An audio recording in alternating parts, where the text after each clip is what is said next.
and it's a pleasure to be here with you today to share information about family promise, community organizing, direct service, and public policy advocacy. I certainly had no idea almost 25 years ago that giving a sandwich to a homeless woman in New York City outside the steps of Grand Central Station would lead to the founding of an organization. But I can tell you with three things: passion, persistence, and good strategy, many things are possible.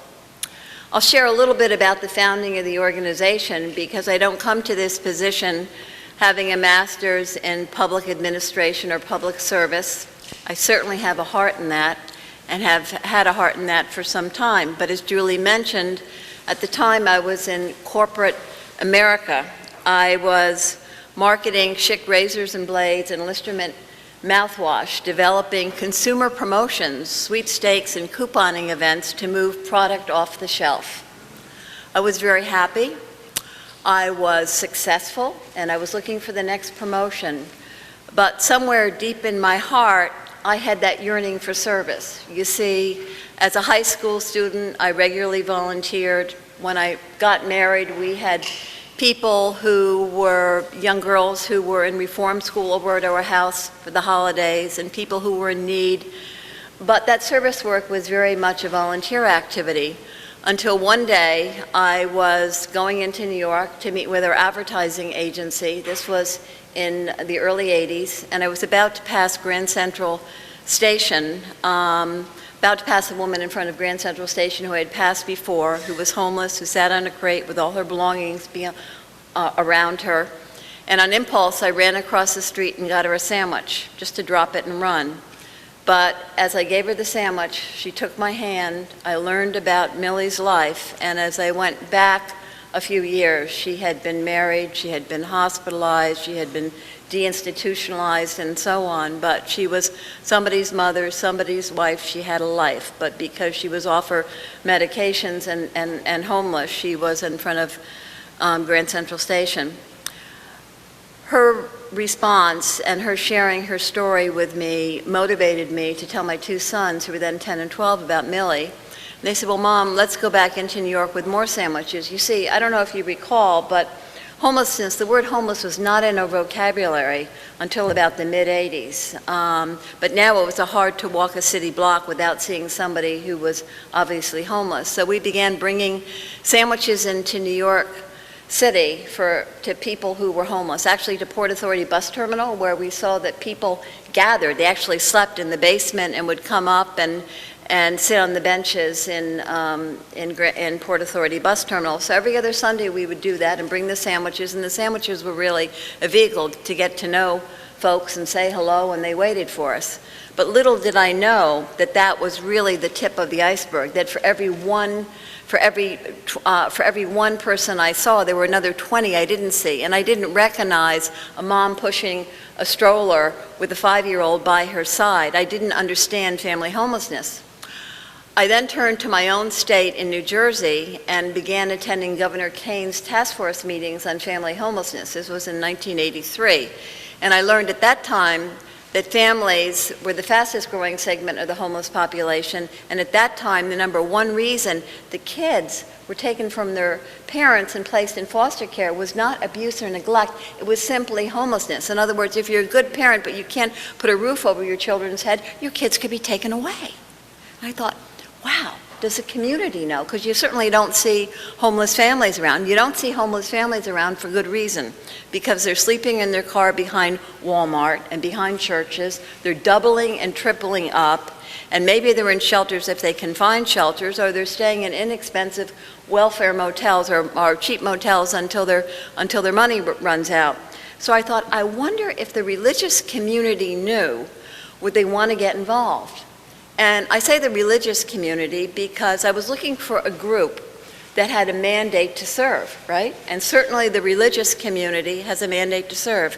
But I didn't want to invite any one denomination. I wanted to invite all faiths, because I believe whether you're Muslim, Christian, or Jew, we all have a mandate for service. So I planned an interfaith conference, inviting a target group, if you will, that had a mandate to serve, to hear not about Millie, who I met in front of Grand Central Station, or Abe, who was a regular in Port Authority, but to hear about family homelessness. 200 people came to that all-day conference in October 1985 to hear about family homelessness.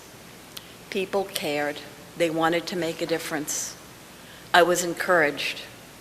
I'm equally encouraged, and even more so, with now 135,000 volunteers from 5,000 congregations involved.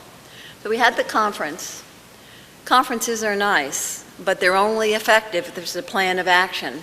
So I knew I wanted to keep up the momentum.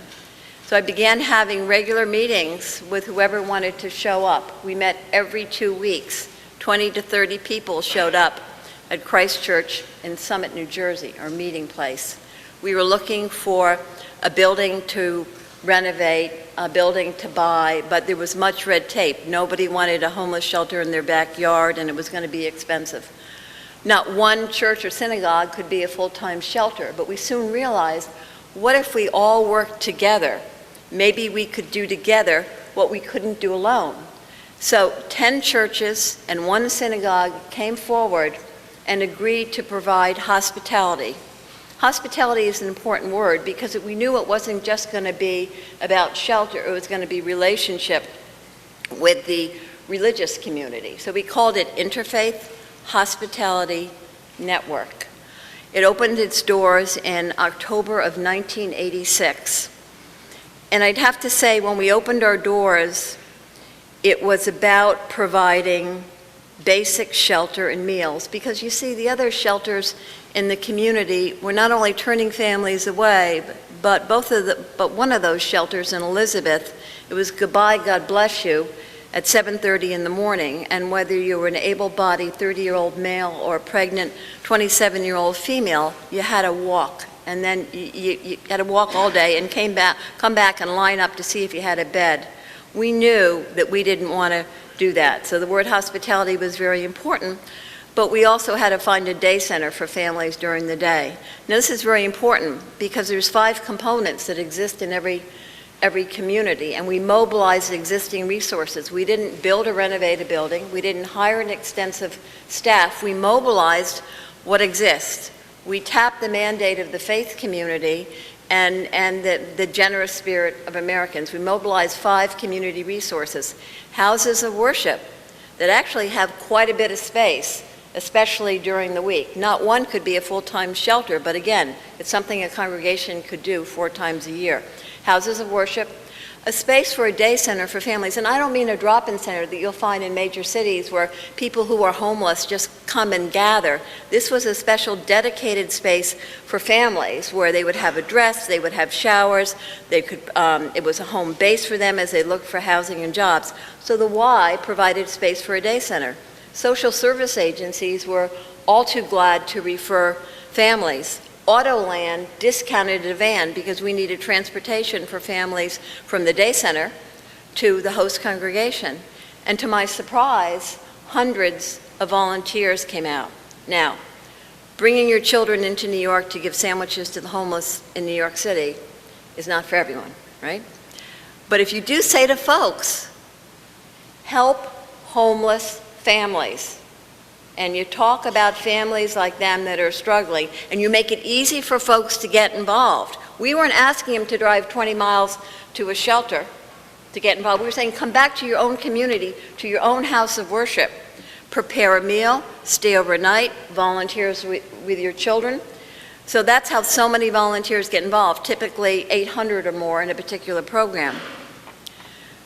So it started out as a basic shelter program, but what I saw as a hallmark then, that first week in October of 1986, is true today, having served more than 350,000 people. And it's simply this. Yes, close to 80% find housing in nine weeks, but there's something else. It was Maria and her 12-year-old daughter, Nicole, that stayed at the first host congregation, Christ Church. And the week runs from Sunday to Sunday. So Sunday afternoon, the families leave and the van comes. So after that very first host week, when everybody was very nervous, the volunteers more so than the families, the van pulled up and the families were packing up their things to go to the next church, the Methodist church. And little Nicole, who had befriended the coordinator of the program, Isabel Devaney, they became fast friends during that week, and also with her mother, Maria. As Nicole went to get on the van, she came running back because she realized it was the last time she would see her friend, Isabel Devaney, the coordinator, and she came running back up to her, and she gave her a big hug, and she said, "Miss Devaney, I'm leaving now to go to the next church." She said, "But I want you to know that Christ Church will always be my home." What she was saying is, I felt at home. You treated me like family. You cared for me. And that's one of the hallmarks. Yes, ending homelessness, first and foremost, is about producing enough affordable housing that people can spend a third of their income on housing. It's about jobs that provide a living wage. But it's also about healing the hurt of homelessness. Because when you heal the hurt of homelessness, and you're in a caring environment, families feel good about who they are. And that's one of the hallmarks of Family Promise. When I spoke with George at our Dalton affiliate last week, when I met with Dalton George, I met with him at the day center. George is a volunteer at our Dalton affiliate, but he came up to me and he said, "Karen, I can't thank you enough." He was really thanking all the volunteers for starting Family Promise. It changed my life. Now, George didn't say, "Thank you for the wonderful home-cooked meals or the safe place to stay." He began to talk about the very volunteers involved. He talked about Nancy, an RN from that affiliate, who worked very closely with his wife, encouraging her all the way to get her LPN. And now that she's out of the program, they're still working together, working on her RN. Well, Jasmine never had that support in her family. Lo and behold, she became homeless. And yes, it's about shelter and getting on your way and finding housing, but that context allowed the opportunity for a relationship, for Nancy to get to know Jasmine. And how valuable is that? And Jasmine now is realizing her dream of becoming a registered nurse and has a mentor. This happened because the two were allowed to meet. Or let's look at George. George grew up in a very, very unhappy home. He would leave right after school and go out into the woods where he had a tree hut. He lived with an abusive family life. And he said he would go up in that tree hut and he would dream of a better day and dream of having kids of his own. And he learned carpentry skills as he built that tree hut. He was in the program, and he had been working for a carpet company that downsized and he lost his job, but he had these carpentry skills. And he met Eric, who had an air conditioning and heating business, and Eric said, "You want a home repair business, a carpentry business? Let's work together." So he helped him form that business, and not surprisingly, many of the volunteers are his clients. The point I'm making, and the real value behind Family Promise, is the opportunity to engage folks. 135,000 people, I think you would agree, is a large number. How does it happen? Because they're allowed to work locally. And while the program itself is a success, the relationships that are formed change lives. So when I met George at that day center, it was, Family Promise changed my life. I got to tell you, Family Promise didn't change his life. He changed his life. But caring people in the community, like you and you and you and you, changed his life. What Family Promise does very well, we provide the system and the structure to engage people. It's not the Family Promise program, it's the method we employed.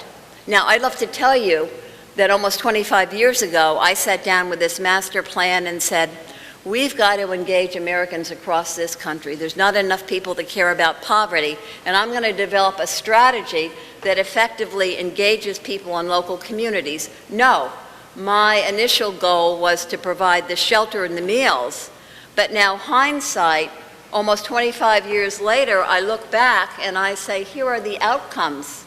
Close to 80% find housing in just 9 weeks. We have a recidivism rate that is lower than 5%. More than 700 partnerships and community initiatives have developed. Again, not by family promise, but people who sit in their own houses of worship and hear about a mom who says, our money ran out, we had no place to stay, we were staying in a motel, and we ended up staying in our car parked behind the church. We were ashamed. It was myself and my husband and my two children. We were down to 97 cents. 97 cents will buy you Vienna sausages, which my 1.5-year-old daughter loves. And we stayed there for 3 weeks before we found family promise. No family in America should have to live in their car behind a church or Walmart or a government agency or anywhere. It shouldn't happen. But once you engage local communities, solutions are found. More than 700 community initiatives have been developed that include housing. We operate 500 units of housing, our affiliates do. Financial literacy programs, parenting, healthcare, and childcare. And childcare, in Augusta, they have a childcare program for all homeless children in Augusta. Why? Because Gary Billingsley, a pediatrician, got involved in his own church, and he said, how do we expect these families to find housing and jobs if there's no affordable childcare? We didn't develop the childcare program. Our local affiliate didn't develop it. Gary Billingsley developed it because he got involved. So as I was saying, once you involve local communities, other initiatives develop. And so currently we have more than 700 partnerships and initiatives that have gotten involved. I also believe, as Reverend William Sloane Coffin used to say, that charity and justice are not mutually exclusive. In fact, I personally feel that I have an obligation with 135,000 volunteers who rock babies, who prepare meals, who stay overnight, who write resumes, who set up the beds, who do the laundries, who give hugs, that we have a responsibility to engage some of those volunteers who want to, in public policy issues, that direct service and the engagement of communities. Oh, this is quite something. That we have a responsibility for public policy. And now I'm going back to the group that I told you I originally called on, the faith community. Well, any faith community has a mandate for service and justice. So about 8 years ago, we developed, with the support of the Ford Foundation, a program called Just Neighbors, which is a multimedia interactive curriculum on poverty. It's designed to educate our volunteers about why the families are in our churches in the first place. It, in a very interactive way, engages people on what it costs to afford housing and what happens if you're working as a nurse's aide or a truck driver or a cashier. How do you afford housing? How do you afford health care? How do you afford child care? And as you begin to balance that budget, you see it's a near impossibility to be able to afford housing at about a third of your income. In fact, there's no state in the country that allows someone who's working minimum wage to afford the fair market 2-bedroom rental. I mean, this is important. Solving homelessness is about engaging volunteers, but don't get me wrong, that is not the solution. The solution to homelessness in this country is sound public policy and a housing policy that helps ensure all families have a decent and affordable place to call home. So it stands to reason that with 135,000 volunteers, you don't want to be deemed as a solution to homelessness. Potentially, I think we are. If folks across the country not only combine the direct service with work with homeless and low-income families, but also some of them get involved in policy work. In fact, legislators said, what we like about you, we see a group of people that we normally don't see. We see lobbyists, we see some people from the community in need, but we rarely see, volunteers. So that's an important voice that we bring. I'd like to tell you that it's a glowing success. It's not as easy to get folks involved in public policy work. Why? Because there's immediate rewards when you prepare a meal and you bring it into your church and the family sit down with you and say, whoa, this casserole is so good and look at this dessert, instant reward. or there's a fussy 2-year-old and you take her over here and you read her a story, you play a game, there's a smile on her face, or a mom asks you to hold her newborn and you do that. Instant rewards feel so good, and volunteering should be about feeling good. Less immediately rewarding when you're going to meet with your legislator or you're going to send an email in support of legislation and you wonder if you're going to make a difference. So we have a program called Voices Uniting, where we equip those congregations and volunteers who want to be involved in public policy. We've been involved in helping to reshape the definition of family homelessness, because there's an awful lot of families that don't count as homeless. You know, if you're doubled or tripled up, you don't count as being homeless. We've also worked on housing policy and helped support the National Housing Trust Fund. There's 30 million, we have a 30 million unit shortfall of affordable housing, and the Housing Trust Fund would help create housing each year. But right now, there is no funding for that. I mean, President Obama does have $1 billion in his budget, but lots of advocacy, and I don't know what else has to happen to get that funded. Nevertheless, it's very, very important to continue, I believe, to communicate this to groups. I worry sometimes, as wonderful as organizations are that involve so many volunteers, we can never be seen as a replacement for public policy. So I'm a big believer that direct service should lead to public policy. Now let's go back a few minutes to when I started this talk, and I said I was motivated to create a shelter, and you know, there was a roadblock, and so I got folks together and this is what we came up with. But let's now look back at that and say, oh, what Family Promise is about, it's about shelter, but mostly it's a community engagement model. I get it. They tap a group that has a mandate to help the faith community. They make it easy for them to get involved. They don't ask them to drive 10 or 15 miles. They bring homeless families to their own house of worship and get them involved. Once they sit around a table like that and hear the stories of family members struggling on little money, low-paying service jobs at hours reduced with no health care or no child care, or dad that's very, very disappointed because he's been looking for housing for 3 months and the Section 8 certificate waiting list is closed, and there's no affordable housing, that motivates people to get involved because you're giving them the experience. Now homelessness is no longer a headline, well, it doesn't make the headlines anymore, but no longer an article in the news. It's not a sermon on Sunday or a prayer on Sunday or walking by someone where you wish you could make a difference and do something. These are real people you've come to know. So Family Promise today involves, as I said, 135,000 volunteers, 164 affiliates. We have another 30 in development. Last year we served 49,000 people. Almost 2/3 of them were at-risk families because we help to prevent homelessness through our mentoring program and referral to other programs, and about close to 1/3 of them were homeless. And so our business, really, the business Family Promise is in, not the shelter business.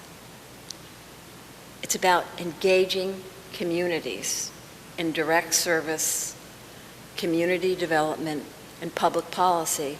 And that's pretty much our model, through focusing on an initial singular need, family homelessness, a target group. Forgive me for those from the religious community to call you a target group, but a target group, people who have a mandate to help. Now see, I'm using some of my marketing, no longer marketing Schick razors and blades and Listerine mouthwash to consumers. I am marketing family homelessness to the religious community. And here's the other part. Just like in any marketing principle, you have to fulfill a need. And oh boy, let me tell you a little bit about that need, about people in pews who say, I go to church or I go to synagogue, but I want to live out my faith. Just don't want to donate canned goods and clothing or write checks. I'll continue to do that, but I want to touch somebody's lives. I want to make a difference. So we're not only helping to fill a need for homeless families, we're fulfilling a need for people sitting in congregations who say, I want to make a difference. And by the way, about 10% of our volunteers are unaffiliated, with any congregation. You don't have to be a member of a congregation to get involved. But and many others do. But it's all about focusing on a need, target audience, and then focusing on the outcomes that you seek to achieve. So that's pretty much Family Promise in a nutshell. I'm delighted to be in Little Rock because our affiliate here that used to be called IHN is now open. Family Promise of Pulaski County. And by the way, we changed our name because the issue we're dealing with is not homelessness. Homelessness is just a symptom of a deeper issue, and the issue is poverty. So when we say Family Promise, we're saying our promise is to help ensure that all families have a decent, affordable place to go home, jobs that pay a living wage, health care, child care. It also says that families have so much promise and potential if given the right help at the right time. And so that's the reason we've changed our name to continue to work with communities nationwide.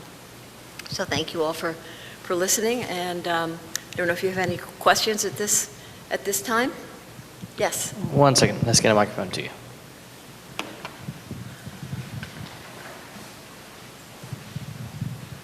Let me ask a follow-up question to what I was able to raise in the intermission and what you said on public policy. There are, in addition to the Family Promise Network in Little Rock, there are a number of organizations and coalitions that provide services to the homeless. I'm thinking particularly of those that provide breakfast and lunch. But there, among the various coalitions, are considerable agitation that there needs to be public participation in the city of Little Rock dealing with homelessness, as I think is part of the topic you're addressing. What, in your experience, has been useful in involving municipal governments, particularly in doing a fair share in dealing with homelessness? You mean working with city councils? Yes, and getting the city to do, for example, and most of the people in this room know, but you don't, City of Little Rock about 8 years ago adopted a 10-year plan of dealing with homelessness, which called for creation of a day resource center to provide services including counseling, showers, lots of other things to the homeless. That was adopted about 8 years ago to be in operation in a year. It has not been. It's been pushed off year by year. Do you have a suggestion of how we in this room could move that to fruition in the current year rather than another 3 or 5 years down the way? Okay.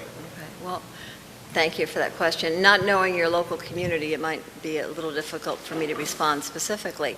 I do know that more than 300 communities across the country have developed 10-year plans as part of their continuum of care. And it's very good. 10-year plans are good in the continuum because it gets people sitting around the table, both the public sector and the private sector. And in many communities, efforts have been accomplished. I'm not sure what the particular roadblocks are here.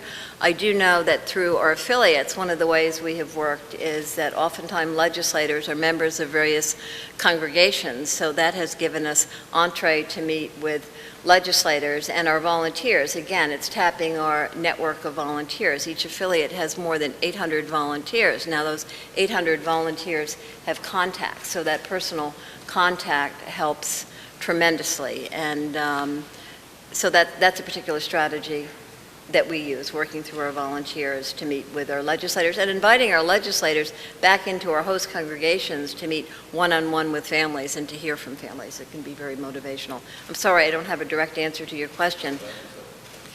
Yes?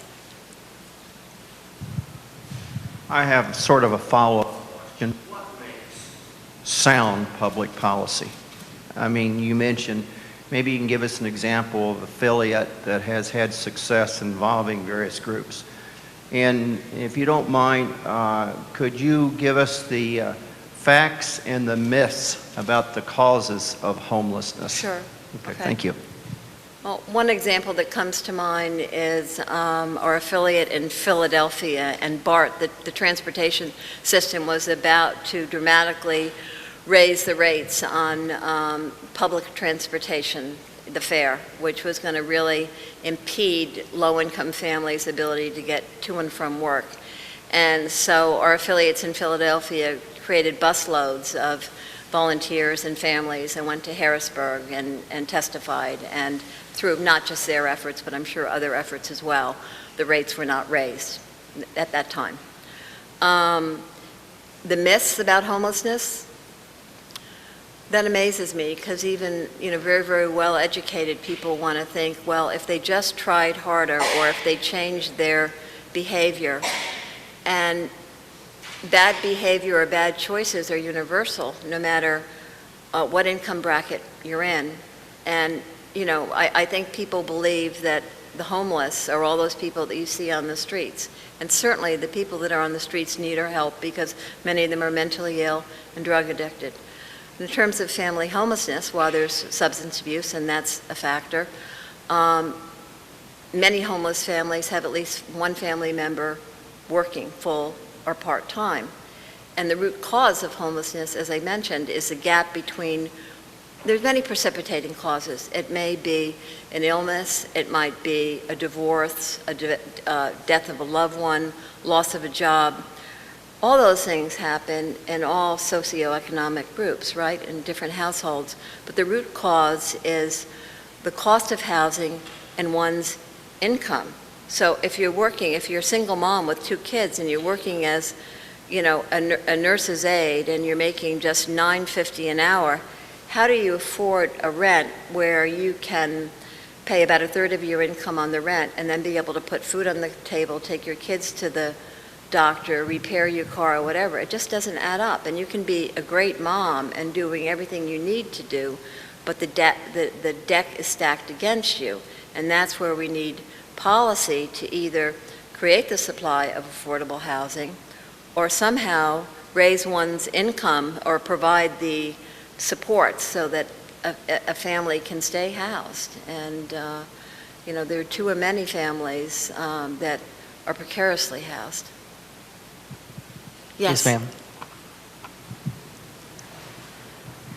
My husband and I are veterans, and I can tell you, coming back, the people, I'd say, can you speak up a bit? I'm so sorry, I didn't hear your first 50% words. maybe units are the same case, homelessness, and I want to know what you guys are working with Veterans Association across the United States. Do you have any programs that are helping local veterans in main cities? Yeah, about 2%, we just have some stats, about 2% of those we served last year are veterans, but we don't focus on veterans per se, and I think that 2% is an undercount, but a number of the families we do serve are veterans. I don't know if there's anyone in the audience that can comment on that. I don't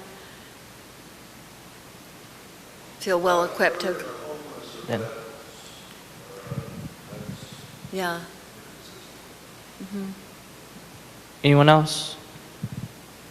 Right here. Yes.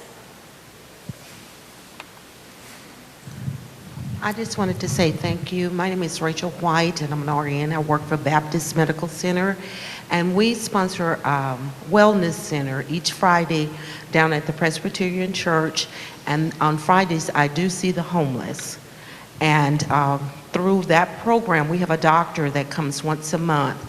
Some of them have been able to obtain their Social Security disability and now have housing and are able to take care of themselves. And I just wanted to say that because I think it's a very good cause, and people don't realize, like you said, how many people there really is. Right. And I get different ones weekly. Thank you. And families are more apt to qualify for housing if they have their disability.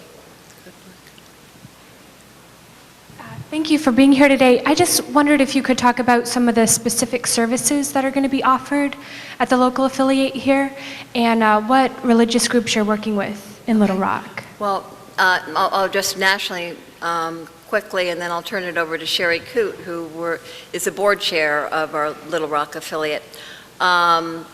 You asked me what.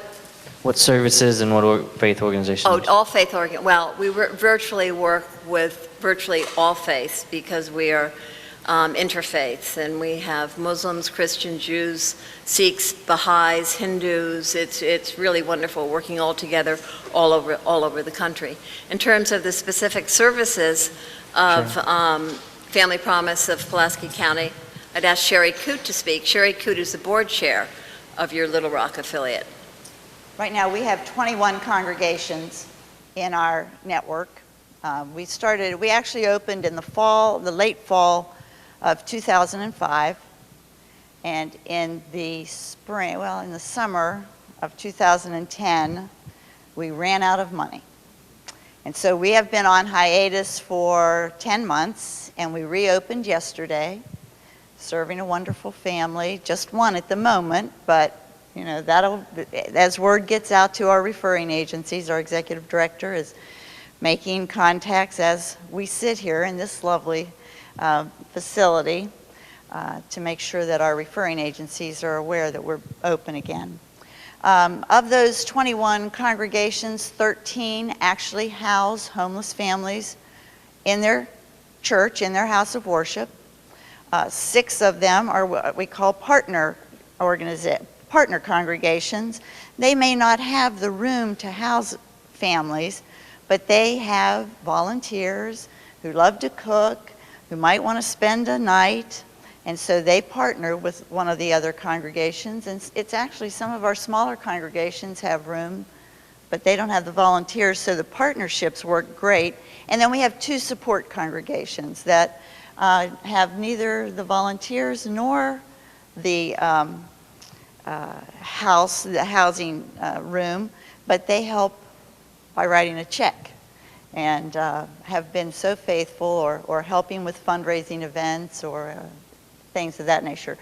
We have at this point, all of our congregations are pretty much mainline congregations. We would love to have anyone. We are making presentations all the time, and I hope that you will call us if you think that your congregation might be interested in getting involved. It is so easy to get involved. And I want to tell you that one of the best ways to do that is to give us a call and then go to one of the congregations, to the congregation that's hosting that week, and see the program in action.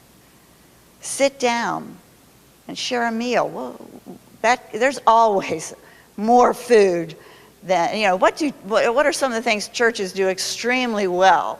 I mean, cook is really one of them. So there's always plenty of food. So come and share a meal with the volunteers and the families. And chances are when you walk in, you might not be able to tell who's homeless and who's housed.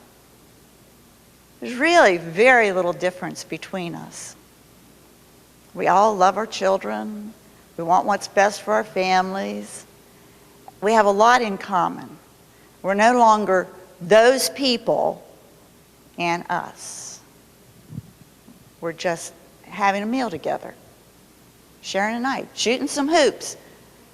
You know, I may be over the hill, but I'm a wiffle ball player, so I love to get the kids out in the parking lot and play wiffle ball. They haven't even heard of wiffle ball, most of them, but I don't even think I answered the question, but I wanted to put in a plug for Family Promise of Pulaski County, and I want you to get involved. I want you to experience a little guy named Rayner, who, when he was moving from one congregation to the next, he stopped at the door on moving morning and looked around, and he said, I never had any grandparents before, and now I have like 20.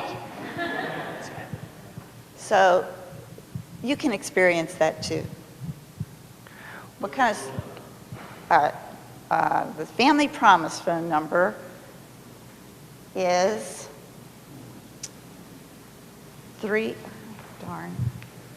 wait, I know where it is. It's in my phone. I can give you mine. Let me just give you mine. Okay, 258-2091 is mine. And I'm going to give you Cynthia's, our executive director's, in 1 second, because really she's better at this than I am. Okay, her name is Cynthia Ramey, And her number is 350-6502. That's the Family Promise number for right now. It's a cell phone. We're moving our offices, so the office phone doesn't get moved till May 4th. But that's her cell phone. Well, Kaylin, thank you so much for coming in today. And Sherry and Judy, thank you all for helping bringing this to our attention. And to stay in touch with everyone, and we'll see you at the next one. Thanks again. Thank you.